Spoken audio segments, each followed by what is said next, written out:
Welcome to the Caliper channel. In today's video, I'll show you how to update your drivers on your Windows 11 laptop or desktop computer. Now, I'm going to show you two ways of doing it. Let's just go into the first step. At first, just right-click on your Start button. From here, click on Device Manager.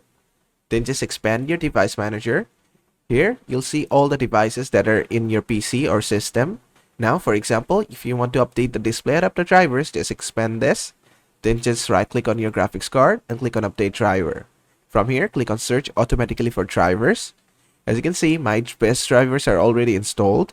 But if yours aren't installed, then it will install it for you. Then just click on Close.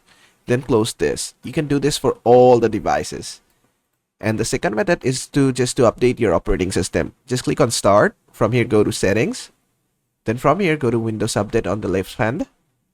And from here, make sure to check for Windows updates and make sure you're updated to the latest version of Windows, and just go a little bit down. In here you'll see advanced options. Just go to it, and if you scroll down you'll find optional updates. Click on this, and from here you'll see driver updates. Just click on this, and here you'll see all the available drivers update for you.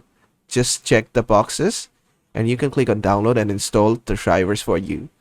And basically that is how to update drivers on your Windows 11 laptop or desktop computer. I hope this video was helpful. If it was, please give it a thumbs up and don't forget to subscribe.